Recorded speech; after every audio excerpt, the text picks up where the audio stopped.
আসসালামু আলাইকুম প্রিয় দর্শক, ইনকিলাব মঞ্চের আহ্বায়ক শরীফ ওসমান হাদি তিনি যে নিহত হন এবং হয়েছিলেন, এবং সেই নিহত হওয়ার সময় তার যে যাদের উপর পুলিশের সন্দেহ ছিল, সেই সন্দেহভাজন ব্যক্তিদের মধ্যে এক নম্বরে মানে যাকে হত্যাকারী হিসেবে আমাদের পুলিশ সিসিটিভির ফুটেজ দেখে শনাক্ত করেছিল যে এই লোকটাই হত্যাকারী, সেই ফয়সালকে আপনারা জানেন যে সেখান থেকে পালিয়ে ভারত চলে গিয়েছিল এবং সেখানে এই মার্চ মাসের 8 তারিখে তাকে আটক করা হয়েছিল ভারত থেকে।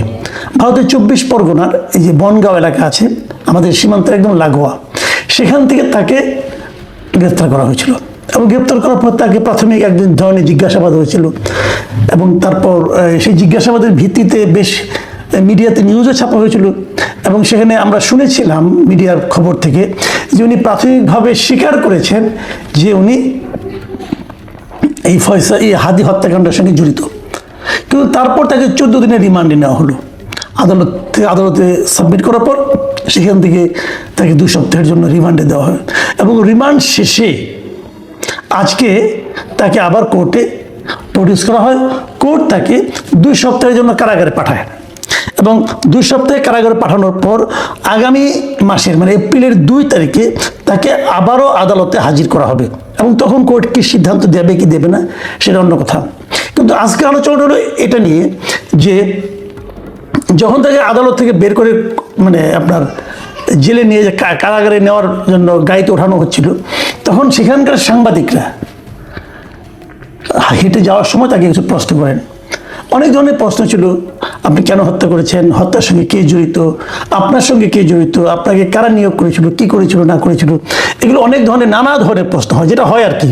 আপনারা দেখবেন যখন এইভাবে কেউ একজন বেরিয়ে যেতে নেয়, সাংবাদিকরা তার পিছু নেয়, সাংবাদিকরা বুম হাতে নিয়ে নানা ধরনের এক একজন এক একটা প্রশ্ন করে, কিন্তু অনেকে বিরক্ত হন এই ধরনের প্রশ্ন দেখে। কিন্তু এর একটা কিন্তু সাইকোলজিক্যাল এফেক্ট আছে, এটা আপনারা মাথায় রাখবেন। সাইকোলজিক্যাল এফেক্ট কি, যখন নাকি নানা ধরনের প্রশ্ন উঠতে থাকে তখন যার উপর প্রশ্নটা করে সে এক পর্যায়ে তার ধৈর্য হারায় ফেলায় এবং ধৈর্য হারিয়ে ফেলে সে এমন কিছু কথা বলে দেয় যেটা থেকে হয়তো পরবর্তী সময়ে যারা নাকি এই অনুসন্ধান করেন, এই সমস্ত ইনফরমেশন চান, তদন্ত করেন, তাদের কিছু ক্লু মিলে যায়। কারণ এমনিতে তারা যখন জিজ্ঞাসাবাদ করেন তখন তো একটা টাইপড একই ধরনের প্রশ্ন তারা করতে থাকেন, আর এই সাংবাদিকদের প্রশ্নের মধ্যে বহুমুখী প্রশ্ন থাকে এবং যারা হেঁটে যায় তারা নির্লিপ্ত ভঙ্গিতে হেঁটে যায়, যেটা এই নির্লিপ্ত মনোভাবটা ধরে রাখা সবসময় সহজ হয় না এবং অনেকে নানা ধরনের টুকটাক উত্তরও দিয়ে দেন। আমি এখানেও দেখলাম যে উনি কিন্তু কিছুটা অসহিষ্ণু হয়ে এক পর্যায়ে কিছু উত্তর দিলেন। প্রথম থেকে উনি খুব ঠান্ডা মাথায় বলছিলেন যে হত্যার সঙ্গে তিনি জড়িত নন। এই যে বলেন জড়িত নন, এই কথাটাই কিন্তু অবিশ্বাসযোগ্য। কারণ এই কারণে যে উনি কিন্তু শুরুতে বলেছিলেন, যখন ওদের কাছে ধরা পড়েছিলেন এই ইন্ডিয়ান মানে কলকাতা পুলিশের কাছে, মানে পশ্চিমবঙ্গ পুলিশের কাছে, তখন উনি কিন্তু প্রাথমিকভাবে বলেছিলেন যে উনি এই হত্যার সঙ্গে জড়িত আছেন এবং সেটা আমরা নিউজও পেয়েছি যে এসটিএফ সূত্র তারা জানিয়েছিল যে জিজ্ঞাসাবাদে ফয়সাল ও আলমগীর ঢাকায় ওসমান হাদিকে হত্যার বিষয়টি স্বীকার করেছেন। এটা কিন্তু শুরুতে প্রথমবার যখন ধরা পড়ে 14 দিন আগে। তারপরে এই 14 দিন তাকে এই দুজনকে অনেক জিজ্ঞাসাবাদ করা হয়েছে, নানা ধরনের প্রশ্ন, নানা ধরনের টেকনিকে তারা জিজ্ঞাসা করেছে, যেটা তদন্তকারী কর্মকর্তারা করেন। আমাদের তো নানা ধরনের টেকনিক আছে, এই টেকনিক খাটিয়ে ওনারা কিন্তু জিজ্ঞাসা করেছেন এবং জিজ্ঞাসা করার পর আরও নিশ্চয়ই 2-1 ধাপ বাড়তি পাওয়া যাবে। ওনারা প্রথমত স্বীকার করেছেন যে ওনারা এই হত্যাকাণ্ডের সঙ্গে জড়িত। এখন এরপর যত প্রশ্ন উত্তর চলতে থাকবে, যত জিজ্ঞাসাবাদ হতে থাকবে, এক পর্যায়ে কিন্তু তাদের আপনার যে শক্ত মনোভাবটা তারা কিন্তু একসময় কলাপস করে এবং কলাপস করে কিন্তু অনেক সত্য কথা বলে দেয়। কিন্তু এখন আমরা দেখলাম যে 14 দিনের রিমান্ডের পর আদালত থেকে বেরোয় উনি তো কলাপস করলেনই না, পুরো উল্টো কথা বললেন। উল্টো কথাটা কি, যে উনি হত্যা সম্পর্কে কিছু জানেন না, এর সঙ্গে উনি জড়িত নন। ভাবুন, তার মানে কি? তার মানে শুরুতে যেটা ছিল যে উনি হত্যার সঙ্গে জড়িত, এখন উনি বলছেন যে উনি হত্যার সঙ্গে জড়িতই নন। তাহলে এই 15 দিনে কি তাহলে ওনাকে নানা ধরনের ট্রিটমেন্ট হয়েছে, কি হয়েছে না, হয়তো ওনার আত্মবিশ্বাস বেড়েছে যে অস্বীকার করে পার পাওয়া যাবে হয়তো বা, নাকি কি আমি জানি না, বলতে পারবো না। কিন্তু নানা ধরনের প্রশ্ন কিন্তু মানুষের মনে আসবে এবং এখানে আমি দেখলাম যে বিক্ষিপ্তভাবে নানা ধরনের প্রশ্নের মুখে উনি দুটো কথা আমার খুব কানে লেগেছে। প্রথমত কথা হলো, একজন বলতেছিলেন, যখন উনি বললেন যে আমি হত্যার সঙ্গে জড়িত না, আমি জানি না কিছু, তখন একজন লোক বলেছিল সিসিটিভিতে তো আপনাকে দেখা গেছে। তখন দেখলাম এই ফয়সাল সাহেব তরিত বেগে বললেন, হ্যাঁ আমাকে দেখা যেতে পারে, কিন্তু আমি গুলি করেছি এটা তো দেখা যায়নি। তার মানে সিসিটিভিতে যাকে দেখা গেছে ওটা ফয়সাল ছিল, এটা ফয়সাল সাহেব স্বীকার করছে, বাট উনি গুলি করেছে কি না এটা তো দেখা যায়নি, অতএব উনি নিজেকে নির্দোষ দাবি করছেন। তার মানে উনি ওই সময় ছিলেন, এটা স্বীকার করলেন উনি। তাহলে তারপরে কি হলো? তাহলে উনি ইন্ডিয়া পালালেন কেন? এই সমস্ত প্রশ্নগুলো কিন্তু আসবে, একটা প্রশ্ন একটা কিন্তু জড়িয়ে থাকবে। এরপর এক পর্যায়ে উনি যে কথাটা বললেন, যেটা নাকি এই আলোচনার মূল বিষয়, সেই জায়গায় উনি বললেন, আমরা শুনলাম, আমি ওদেরকে শুনেছি আর কি ভিডিওতে, তিনি বললেন যে এর সঙ্গে জামাত শিবির জড়িত হতে পারে, তাদের দিকে খেয়াল করুন। এবং তারপরে উনি আরেকটা কথা বললেন যে ওসমান হাদি নিজেই নাকি জামাত শিবিরের সঙ্গে জড়িত ছিলেন। দেখুন, আমি কয়েকদিন আগে যখন তাকে প্রথম ধরা হয়, তখন আমি একটা কথা বলেছিলাম যে এটা নিয়ে এখন না রাজনীতি শুরু হয় আবার। কারণ ফয়সাল সাহেব, ওনাকে কি আপনারা মনে করেন উনি সত্যবাদী যুধিষ্ঠির? উনি যা বলবেন সেটাই কি আপনার সত্য বলে ধরবেন?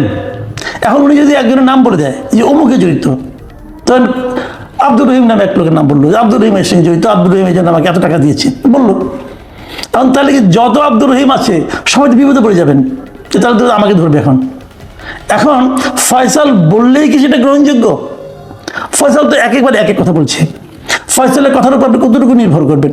কিন্তু আমি নিশ্চিত এই যে উনি জামাত শিবিরের কথা উচ্চারণ করেছেন, এতেই কিন্তু এখন জামাত শিবিরের বিরুদ্ধে নানা ধরনের রাজনীতি শুরু হয়ে যাবে।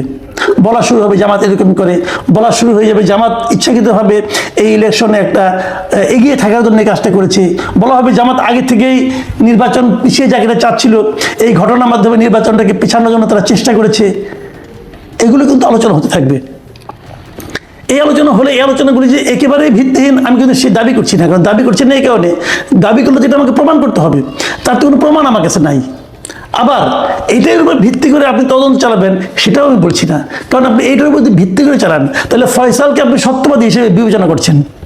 ফয়সালকে সত্যবাদী লোক, খুব ভালো লোক, ভদ্রলোক, এখন দেখলাম তার খোঁচা খোঁচা দাঁড়িয়ে হয়ে গেছে, তো তাহলে কি প্রমাণ হলো সে ভদ্রলোক এবং সে খুব সত্যবাদী? এটাও তো নয়। কাজেই কতটুকু কি বলছে তার উপর নির্ভর করে আমি মনে করি এমন কোনো সিদ্ধান্ত নেওয়া যাবে না যেটা নিয়ে আবার নতুন অন্য ধরনের রাজনীতি হতে পারে। এবং আমি মনে করি এই সময় সরকারের কি কাজ, সরকারের কি দায়িত্ব, যত দ্রুত সম্ভব ফয়সালকে এদেশে ফেরত আনার চেষ্টা করা। আমাদের স্বরাষ্ট্র মন্ত্রণালয় কি সে ধরনের কোনো চেষ্টা করেছেন? আমার মনে হয় করা উচিত। কারণ দেখুন, ফয়সাল যে কাজটা করেছে সেটা ঘটনা ঘটেছে বাংলাদেশে, এর বিচার কিন্তু ভারতে হবে না।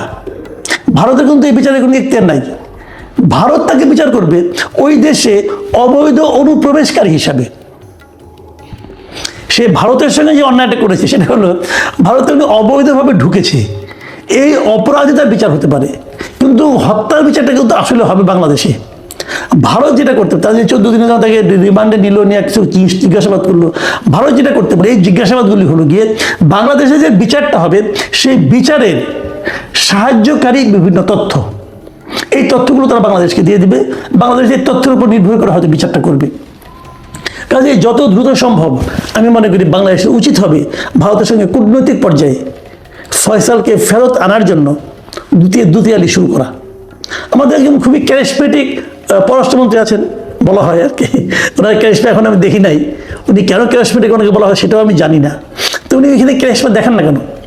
আমি তো আশা করবো খলিল সাহেব এখনই মাঠে নামবেন এবং কীভাবে ওনাকে দেশে ফেরত আনা যায় তার জন্য প্রয়োজনীয় কূটনৈতিক কর্মকাণ্ডগুলো শুরু করবেন যত দ্রুত সম্ভব। হ্যাঁ, বলবেন যে একজনের জন্য আমার এটা কেন করতে হবে, তার চেয়ে গুরুত্বপূর্ণ শেখ হাসিনা আছে।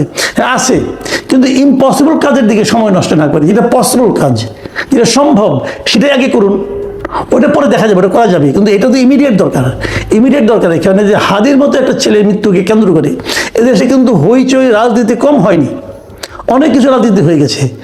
কাজে সেই রাজনীতিটাকে থামানোর জন্য হলে এটা করা দরকার। দেখুন, নানা ধরনের কথা কিন্তু প্রচারিত আছে, অনেকে কিন্তু এমন কথা বলছে, যে কথা নাকি ফয়সালের কথা থেকে আমাকে এই কথা শুনে একজন আমাকে এই কথা বললেন যে দেখুন উনি কিন্তু একটা কথা বলেছেন যে হাদি নিজেই ছিল জামাত শিবিরের লোক, এবং এর সমর্থনে কিছু বক্তব্য আছে।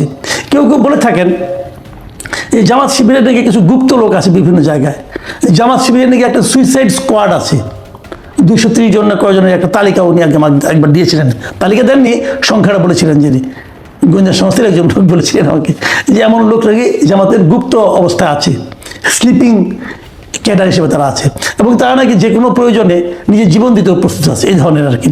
তো তাদেরই একজন নাকি হাদি ছিলেন। দেখেন এই ধরনের কথা কিন্তু নানা ধরনের কথা, এগুলো হয়তো উর্বর কল্পনা প্রসূত কথা হতে পারে। এই কথাগুলো কিন্তু বাজারে ছুটতে থাকবে যতক্ষণ পর্যন্ত না তাকে আপনি আপনার কাছে না আনতে পারবেন। দূরে থাকলে অনেক কিছুই হবে, এক একজন এক একটা বলবে, কেউ তো আর চ্যালেঞ্জ করবে না, তাই না? কাজে এই চ্যালেঞ্জগুলো যাতে না করতে হয়, যেন সব কিছু মিলে আমরা যেন একটা সমাধানে পৌঁছতে পারি, আমরা যেন একটা প্রকৃত ঘটনাটা কী সেটা যেন জানতে পারি, এই জন্য যত দ্রুত সম্ভব এই ফয়সাল এবং আলমগীরকে এদেশে ব্যাক করা দরকার, এবং তাকে ফিরিয়ে আনার জন্য কূটনৈতিকভাবে যতদূর পরিশ্রম করা যায়, যতদূর চেষ্টা করা যায়, আমাদের পররাষ্ট্র মন্ত্রণালয় সেটা করবেন এই প্রত্যাশা আমি করি।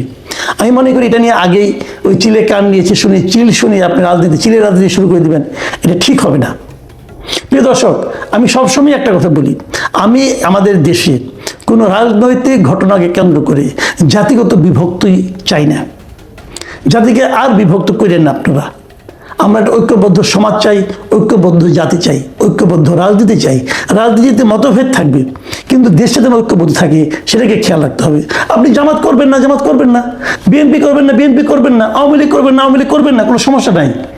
কিন্তু যেটাকে আপনি অপছন্দ করেন সেই রাজনৈতিক দলকে দেশ থেকে বিতাড়িত করবেন, অথবা তারা সমস্ত অন্যায় তাদের উপর চাপাই দিবেন, এটাও কিন্তু আমি মনে করি ঠিক না। প্রকৃত সত্যটা উদ্ঘাটনের জন্য সরকার যেন সচেষ্ট হয়, সেই প্রত্যাশা থাকলো।